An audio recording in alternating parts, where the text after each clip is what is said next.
என்னுடைய குருநாதர் ஜோதிட தீர்க்கதரிசி ஐயா ஆதித்ய குருஜி ஐயா அவர்களுக்கு வணக்கம். அனைவருக்கும் வணக்கம். ஓகேங்களா, இந்த வீடியோவில் அதை பற்றி பார்க்க போகிறோம்னா, இன்னைக்கு ஒரு கான்சன்ட்ரேஷன் வந்தது. அவருக்கு என்ன பலன் சொன்னேன் அப்படின்றத பற்றி அந்த வீடியோவில் பேச போகிறோம். அவர் வந்து என்னுடைய ஜாதகத்தை நீங்கள் உங்கள் சேனலை எக்ஸ்பிளைன் பண்ணுங்க அப்படின்னு கேட்டார். அதனால் அவருடைய ஜாதகத்தை சேனலில் போடுறோம். ஓகேங்களா, ஆண் ஜாதகர் 20/1/1990 6:15 PM அம்பாசமுத்திர பிறந்தவர். இப்போ அவருக்கு புதன் தசை சுக்கிர புத்தி 2/4/2023 வந்து 2/2/2026 நடந்துட்டு இருக்கு. லக்னம் 5 டிகிரி, கேது 23, சந்திரன் 24, செவ்வாய் 29, குரு 9, புதன் 15, சனி 24, சுக்கிரன் 3, சூரியன் 6, ராகு 23. ஓகேங்களா, கடகலக்கணம் லக்னத்துல கேது, 4 சந்திரன், 5 செவ்வாய், 6 புதன் சனி, 7 சுக்கிரன் சூரியன் ராகு, 12 குரு. அம்சத்துல சிம்மலக்கணம், சிம்மத்தில் புதன் ராகு, விருச்சிகத்தில் சனி, தனுசுல குரு, கும்பத்தில் சூரியன் சுக்கிரன் கேது, மீனத்தில் செவ்வாய், ரிஷபத்தில் சந்திரன். ஓகேங்களா, இது வந்து ஒரு ஆண் ஜாதகர். இந்த ஜாதகத்துக்கு நான் என்ன பலன் சொன்னேன்? இவருக்கு வந்து 3 வருஷத்துக்கு முன்னாடி திருமணம் ஆகியிருக்கு. ஒரு ஆண் குழந்தை பிறந்திருக்கு. ஓகேங்களா, இப்ப இவருக்கு ஜாதகத்தை பார்த்தோன்னே நான் என்ன பலன் சொல்ல ஆரம்பிச்சேன் அப்படின்னு பார்க்கும்போது, சுக்கிரன் வந்து லக்னத்தை பார்க்கிறார். லக்னம் சுபத்துவம் அப்படின்னு சொன்னேன். சூரியனோட சுக்கிரன் அஸ்தமனம் ஆயிருக்காரு. அப்போ லக்னம் சுபத்துவம் படுமா அப்படின்னு கேட்டார் அவரு. சூரியனோட சுக்கிரன் அஸ்தமனம் ஆகியிருந்தாலும் இது வந்து சுக்கிரனுக்கு அதிநட்பு வீடு, சர வீடு, பிடிச்ச வீடு எடுத்தனால சுக்கிரன் இங்க பலமா தான் இருக்கிறார். ஓகேங்களா, 100% சுபத்துவம் இல்லைனாலும் 50% லக்ன சுபத்துவம் நமக்கு போதுமானது. இந்த சுக்கிரனும் அதை தருவார். சந்திர கேந்திரம் அதுக்கான வலிமையை கூட்டும். சந்திர கேந்திரத்துல புதனும் சந்திர கேந்திரத்துல குருவும் இதுக்கான இந்த சந்திர கேந்திரத்துல சுக்கிரனுக்கு ஒரு நல்ல வலிமையான அமைப்பு. அதனால வந்து லக்ன சுபத்துவம் 50% இருக்கும். லக்னாதிபதியும் சுபத்துவம் 4ஆம் இடத்துல திக்பலமா இருக்கிறாரு. தேய்பிரை இடத்துல பாபராகி கேந்திரத்துல எடுத்து ஒரு பலமா இருக்கிறாரு. அப்ப லக்னாதிபதி சுபத்துவம் லக்ன சுபத்துவ அமைப்புல நீங்க ஒரு வலிமையான மனிதரா இருப்பீங்க. நீங்க ஒரு கான்பிடென்டான பர்சனா இருப்பீங்க. எதையும் ஹேண்டில் பண்ணக்கூடிய தாங்கக்கூடிய ஒரு கெப்பாசிட்டி உள்ள பர்சனா இருப்பீங்க அப்படின்னு ஒரு பாயிண்ட் சொன்னேன். ஆமாங்க, நான் அந்த மாதிரி தான் இருக்கேன், அதனால ஒன்றும் ப்ராப்ளம் இல்லை அப்படின்னாரு. அதுக்கப்புறம் சூரியனும் சந்திரனும் தங்களுக்கு கேந்திரமாந்து அது லக்ன கேந்திரமா இருக்கு ஒரு நல்ல அமைப்பு. சூரியனுடைய காரங்களும் சந்திரனுடைய காரங்களும் நமக்கு முழுமையா கிடைக்கும். சூரியனுடைய காரகங்கள் கான்பிடென்ட், தன்னம்பிக்கை, சொந்த தொழில், அதிகாரம், அரசியல், இந்த மாதிரியான சூரியனுடைய காரங்கள் வலுத்து இருக்கும். நமக்கு அது இயல்பா வரும். ஏன்னா சூரியனும் சந்திரனும் தங்களுக்குள் கேந்திரமாந்து அது லக்னத்துக்கு கேந்திரமா இருக்கு. அது ஒரு யோகம். சூரியனுடைய காரங்களும் சந்திரனுடைய காரங்களுக்கு அது ஒரு நல்ல அமைப்பு அப்படின்ற அமைப்புல. அதுக்கப்புறம் இந்த சந்திரனை பத்தி பேசும்போது சந்திரன் 4ஆம் இடத்துல திக்பலமாகி 4ஆம் இடத்துல இருக்கிற 4ஆம் இடம் வீடு, மனை, வாகனம், சொத்துக்கள் அப்படின்ற அமைப்புல 4ஆம் இடத்துல சந்திரன் இருந்தா ஐயா ஒரு பாயிண்ட் சொல்லியிருக்காரு. அதை நான் எழுதி வச்சிருந்தேன். அதை அவருக்கு நான் சொன்னேன். அம்மா வழி சொத்துக்கள் ஏதாவது உங்களுக்கு கிடைச்சதா அப்படின்னு கேட்டேன். அம்மா வழி சொத்துக்கள் கிடைச்ச வாய்ப்பு இருக்கு அப்படின்னு. ஆமாங்க, தந்தை வழி சொத்துக்கள்லாம் வந்து அம்மா பேர்ல தான் இருந்தது. அது அம்மா தான் எனக்கு செட்டில்மெண்ட் பண்ணிவிட்டாங்க. அம்மா வழியில தான் எனக்கு சொத்துக்கள் கிடைச்சது அப்படின்னாரு. இந்த சந்திரனை வச்சு அந்த பாயிண்ட் நான் சொன்னேன். ஓகேங்களா, செவ்வாய் வந்து ஸ்தானபலத்தோட 5ஆம் இடத்துல பெரிய விசேஷம்னாலும் ஒரு இயல்பான நார்மலான ஒரு அமைப்பு. ஓகேங்களா, அதுக்கப்புறம் புதனை பேசும்போது 12ஆம் அதிபதியாகி 6ஆம் இடத்துல இருந்து 6ஆம் அதிபதியை தொடர்பு வாங்கியிருக்காங்க. குருவும் புதனும் பரிவர்த்தனை ஆகிறதுக்கு காரகத்தை கொண்டா நன்மையா இருக்கலாம். குருவும் புதனும் பரிவர்த்தனை ஆகிறதும் குருவனுடைய பார்வையில் இருக்கிறதும். ஆனா ஆதிபத்திய ரீதியா இங்க இருக்கக்கூடாது. புதன் வந்து கடன், நோய், எதிர்ப்புகள் 6ஆம் வீட்டு பலனதான். பொதுவா கடகலகிறதுக்கு பல முறை ஐயா சொல்லிட்டாரு, 6ஆம் அதிபதியாகிய குரு 6ஆம் இடத்தை தொடர்பு கொள்ளக்கூடாது. அப்போ புதன் தசையில உங்களுக்கு கடன், நோய், எதிர்ப்புகள் இது சம்பந்தப்பட்ட விஷயங்கள் அதிகமா இருக்கும் அப்படின்ற அமைப்பு சொன்னது. ஆமாங்க, எனக்கு கடன் அமைப்புகள் நிறைய இருக்கு. அதுக்குதான் நான் வந்து கான்சன்ட்ரேஷன் வந்தேன். அப்படின்னு கிட்டத்தட்ட ஒரு 25 லட்சம் ரூபாய் கடன் இருக்கு. ஆனா சுப கடன்கள் தான். ஆனா கடன் அமைப்புகள் அதிகமா இருக்கு. திருமணத்துக்கான ஒரு கடன் அமைந்தது. அதுக்கப்புறம் வீடை வந்து ஒரு 2 ரூம் எக்ஸ்ட்ரா போட்டோம், அதுக்காக கடன் அமைந்தது.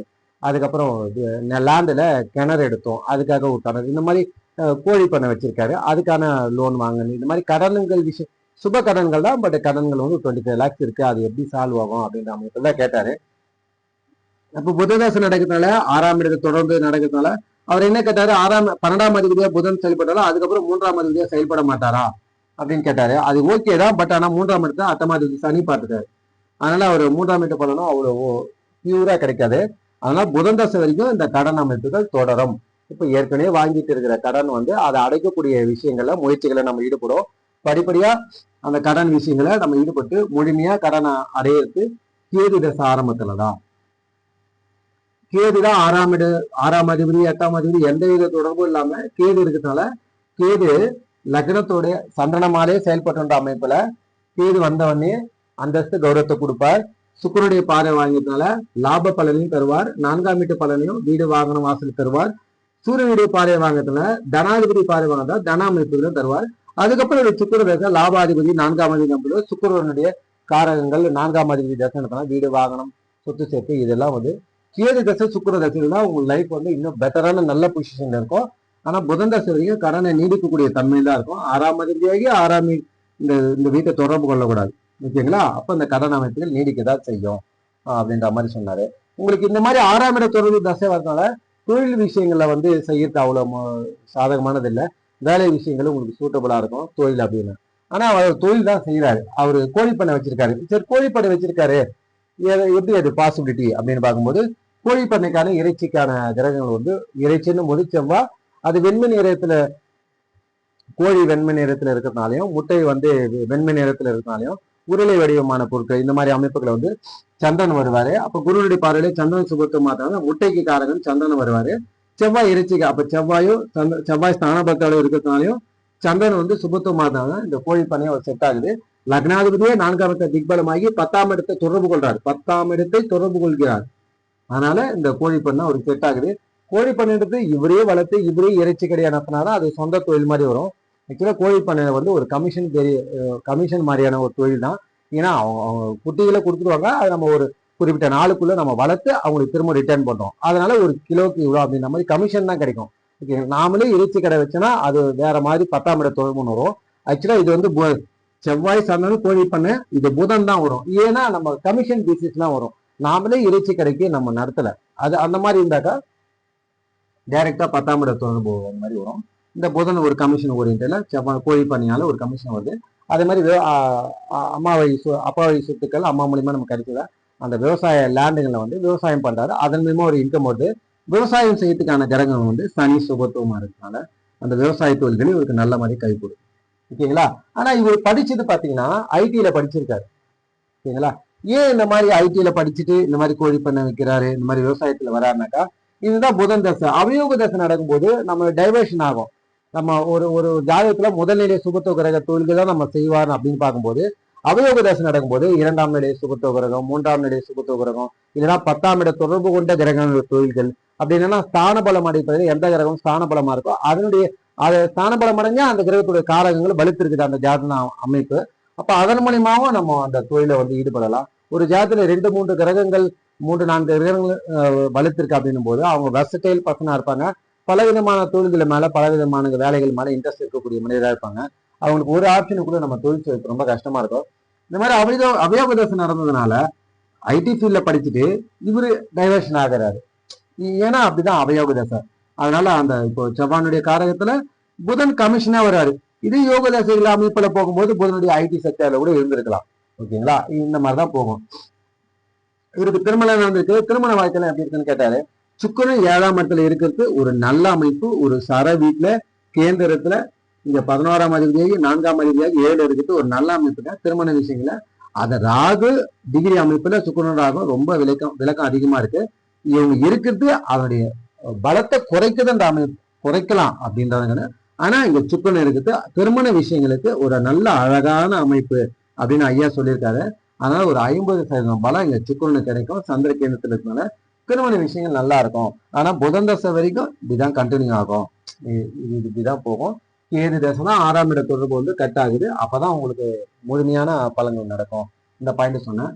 அதே மாதிரி குரு வந்து இங்க 6ஆம் இடத்தை பாக்குறதுனால 9ஆம் அதிபதியாகி 6ஆம் இடத்தை பாக்குறாரு. அதை பார்க்கும்போது தந்தை வழி கூட ஏதாவது தந்தை வழி சொத்துக்கள் தந்தை வழி உறவுகளால ஏதாவது ப்ராப்ளம்ஸ் உங்களுக்கு இருக்கா அப்படின்னு கேட்டேன். ஏன்னா குரு 9ஆம் அதிபதியாக 6ஆம் இடத்து தொடர்பு 6, 12, 10 பரிவர்த்தனை இருக்கிறதுனால இந்த அட்டமாதிபதி தொடர்பு கொடுறதுனால அவர் கேட்கும்போது ஆமாங்க, அப்பாவுடைய அண்ணன் அவங்களுடைய பசங்க, அதாவது இவருக்கு பெரியப்பா பசங்க கேஸ் போட்டிருக்காங்க. அப்பாவோட உடன் பிறந்தவங்க இவருடைய அத்தைங்களும் இவருடைய பெரியப்பா பசங்களும் 4 வருஷமா கேஸ் போயிட்டு இருக்கு. என் அம்மா எனக்கு தந்த லேண்டு மூலியமா கேஸ் போயிட்டு இருக்கு. ஆனா இவருக்கு தான் அந்த லேண்டு சம்பந்தமா இவருக்கு எல்லா விதமான பாசிட்டிவ்ஸ் வந்து இவருக்கு தான் இருக்கு. அவங்களால எதுவும் செய்ய முடியாது. பட் ஆனா கேஸ் போயிட்டு இருக்கு. இந்த புதன் தசை ஆரம்பத்துல இருந்து அந்த லேண்டு சம்பந்தமான 4 வருஷமா கேஸ் போயிட்டு இருக்கு. கடன் அமைப்புகள் அதிகமாயிட்டே வருது. அதுக்குதான் நான் கன்சல்டேஷன் வந்தேன் அப்படின்ற மாதிரி சொன்னாரு. இந்த அழகா சுபராகி குரு 6ஆம் இடத்தை தொடர்பு கொண்டதுனால இந்த கடன் விஷயங்கள் அழகா ஜாதக ரீதியா இங்க பொருந்தது. அப்பா வழி சொத்துக்களை பிரச்சனை வருது. அங்க 9ஆம் அதிபதியாக 6ஆம் இடத்தை தொடர்பு கொண்டதுனால இந்த ப்ராப்ளம் இருக்கு.